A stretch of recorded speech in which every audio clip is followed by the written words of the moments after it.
Hi അസ്സലാമലൈക്കും. എല്ലാവർക്കും പുതിയ വീഡിയോയിലേക്ക് സ്വാഗതം. ഇന്ന് നമ്മൾ വന്നിരിക്കുന്നത് വളരെ സിമ്പിളായിട്ടുള്ള റെസിപ്പിയാണ്. എല്ലാവർക്കും ഒരുപോലെ ചെയ്തെടുക്കാൻ പറ്റുന്നതാണ്. നമ്മുടെ വീട്ടിലുള്ള കുറഞ്ഞ ഇൻഗ്രീഡിയൻസ് വെച്ചിട്ട് മാത്രം ചെയ്തെടുക്കാൻ പറ്റുന്നതാണിത്. മുട്ടയും മുരിങ്ങയും വെച്ചിട്ടാണ് നമ്മൾ ചെയ്തെടുത്തിട്ടുള്ളത്. അതായത് മുട്ടയും മുരിങ്ങയും പാടെ വെച്ചിട്ടൊരു തോരൻ പോലെ തയ്യാറാക്കി എടുത്തിട്ടുള്ളതാണ്. വളരെ സിമ്പിളാണ്. അപ്പോൾ എന്തായാലും വീഡിയോ കണ്ട് നോക്കുക. നമുക്കിത് എങ്ങനെ ചെയ്തെടുക്കാൻ നോക്കാം. അതിന് മുന്നേ നമ്മുടെ ചാനൽ ആദ്യമായിട്ട് നിങ്ങൾ കാണുന്നെങ്കിൽ പ്ലീസ് ഒന്ന് സബ്സ്ക്രൈബ് ചെയ്യുക. വീഡിയോസ് കണ്ടിട്ടൊന്ന് സപ്പോർട്ട് ചെയ്യാം. അപ്പോൾ നമുക്ക് വീഡിയോയിലേക്ക് പോകാം. ഈ ഒരു തോരൻ തയ്യാറാക്കാനായിട്ട് ആവശ്യമായിട്ടുള്ള സാധനങ്ങളാണിത്. കുറച്ച് മുരിങ്ങയില, ഒരു 3 മുട്ട, ഒരു വലിയൊരു സവാള, 5 പച്ചമുളക്. അപ്പോൾ ഇത്രയും സാധനങ്ങൾ മാത്രം മതി ഇത് തയ്യാറാക്കി എടുക്കാൻ വേണ്ടിയിട്ട്.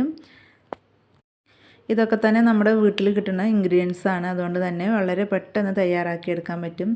അപ്പം തോരൻ തയ്യാറാക്കാൻ വേണ്ടിയിട്ട് ഞാനിവിടെ പാൻ സ്റ്റൗവിൽ വെച്ച് നല്ലപോലെ ചൂടാക്കി എടുത്തിട്ടുണ്ട്. അതിലേക്കൊരു 2.5 ടേബിൾ സ്പൂണോളം വെളിച്ചെണ്ണ ഒഴിച്ചു കൊടുത്തിട്ടുണ്ട്. വെളിച്ചെണ്ണനെ എടുക്കാൻ ശ്രദ്ധിക്കുക. വെളിച്ചെണ്ണ കുറച്ച് അധികം ആയാലും കുഴപ്പമില്ല. കാരണം നമ്മളിതിൽ വെള്ളം ചേർക്കുന്നില്ല. ഈ ഒരു എണ്ണയിൽ കടന്നിട്ടാണ് മുരിങ്ങയൊക്കെ ഒന്ന് വെന്ത് കിട്ടേണ്ടത്. എണ്ണ നല്ലപോലെ ചൂടായതിന് ശേഷം അതിലേക്ക് സവാള ഇട്ട് കൊടുക്കുക. സവാള ഞാനിവിടെ മുറിച്ചെടുത്തിട്ടുള്ളത് കൊത്തി അരിഞ്ഞ രീതിയിലാണ്. പിന്നെ പച്ചമുളക് 5 എടുത്തിട്ടുള്ളത് നല്ലപോലെ എരിവുള്ളതാട്ടോ. ഈ ഒരു തോരൻക്ക് അത്യാവശ്യം എരിവ് വേണം. അപ്പോഴേ ഇതിൻ്റെ ഒരു കറക്റ്റ് ടേസ്റ്റ് കിട്ടുള്ളൂ. ഇനി നല്ലപോലെ ഒന്ന് വഴറ്റിയെടുക്കുക. നല്ല ബ്രൗൺ കളർ ആവേണ്ട ആവശ്യമില്ല. ഒരു 3/4 ഭാഗം ആയി കിട്ടിയാൽ മതി. പിന്നെ ആവശ്യത്തിന് ഉപ്പും കൂടി ചേർത്ത് കൊടുക്കുക. എന്നിട്ട് നല്ലപോലെ വീണ്ടും ഇളക്കി കൊടുക്കുക. മീഡിയം ഫ്ലെയിമിലിട്ട് തന്നെ നമുക്കിത് ചെയ്തെടുക്കാം. ഈ ഒരു സവാള ചേർക്കുന്നതിന് പകരം നമുക്ക് ചുമന്നുള്ളി ചേർത്ത് കൊടുക്കാം. ഒരു 10-15 ഒക്കെ നെടുകെ കീറിയിട്ട് ചേർത്ത് കൊടുക്കാം. അപ്പോൾ സവാളയ്ക്ക് ഒരു 3/4 ഭാഗം ആയപ്പോൾ ഞാനിതിലേക്ക് മുരിങ്ങയില ഇട്ട് കൊടുത്തിട്ടുണ്ട്.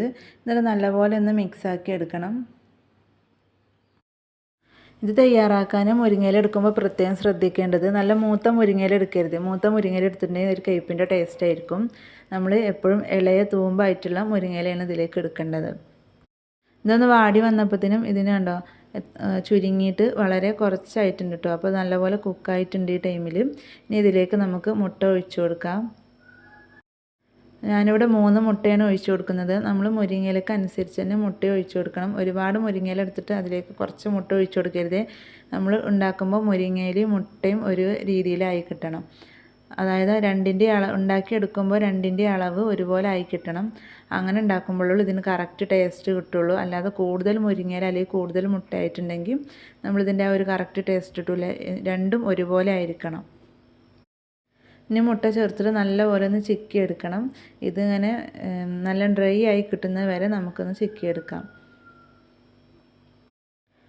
ഇത് കുറച്ചും കൂടി സ്പൈസി ആയിട്ട് വേണമെന്നുണ്ടെങ്കിൽ ഈ ടൈമിൽ നമുക്ക് കുറച്ച് കുരുമുളക് പൊടിയും കൂടി ചേർത്ത് കൊടുക്കാം. ഞാനിവിടെ ചേർത്ത് കൊടുത്തിട്ടില്ല. പച്ചമുളക് ചേർത്ത് തന്നെ അത്യാവശ്യം നല്ല എരിവുണ്ട്. അത് കാരണമാണ്. നോൺ സ്റ്റിക്കിൻ്റെ പാൻ ആയതുകൊണ്ട് മീഡിയം ഫ്ലെയിമിലിട്ടിട്ട് തന്നെ നമുക്ക് ഇതുപോലെ ചെയ്തെടുക്കാം കേട്ടോ. അപ്പോൾ പെട്ടെന്ന് തന്നെ ആയി കിട്ടും. അപ്പോൾ നല്ലപോലെ ചിക്കി എടുത്തിട്ടുണ്ട്. അത്യാവശ്യം ഡ്രൈ ആയിട്ട് തന്നെ വന്നിട്ടുണ്ട്. ഇനി ഞാനിതിലേക്ക് വേറൊന്നും ചേർക്കുന്നില്ല കേട്ടോ. ഉപ്പൊക്കെ കറക്റ്റാണ്. ഉപ്പിൻ്റെ അംശം കുറവുണ്ടെങ്കിൽ കുറച്ചിട്ട് കൊടുക്കാം. തേങ്ങയൊക്കെ ഇഷ്ടമുള്ള ആൾക്കാരാണെങ്കിൽ ഈ ടൈമിൽ കുറച്ച് തേങ്ങ ചിരവിയതൊക്കെ ചേർത്ത് കൊടുക്കാം. തേങ്ങ ചേർത്ത് തയ്യാറാക്കിയതിനേക്കാളും കൂടുതൽ ടേസ്റ്റ് തേങ്ങ ചേർക്കാതെ തയ്യാറാക്കിയതാണ്. അപ്പോൾ അതൊക്കെ നിങ്ങളുടെ ഇഷ്ടം. നമുക്ക് എങ്ങനെ വേണ്ടിച്ചെങ്കിൽ അതിനനുസരിച്ച് തയ്യാറാക്കിയെടുക്കാം.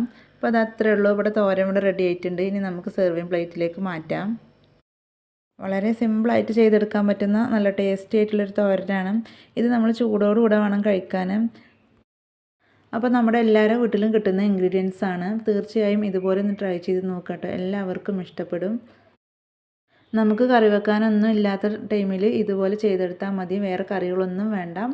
വളരെ സിമ്പിളാണ്. എന്തായാലും ട്രൈ ചെയ്ത് നോക്കുക. ഈ ഒരു റെസിപ്പി നിങ്ങൾക്ക് ഇഷ്ടപ്പെട്ടു എന്ന് വിചാരിക്കുന്നു. ഇഷ്ടപ്പെട്ടാൽ ലൈക്ക് ചെയ്യുക, ഷെയർ ചെയ്യുക. നിങ്ങളുടെ അഭിപ്രായങ്ങൾ കമൻറ്റ് ചെയ്ത് അറിയിക്കുക. അടുത്തൊരു വീഡിയോ ആയിട്ട് വരാം. അതുവരേക്കും ബൈ.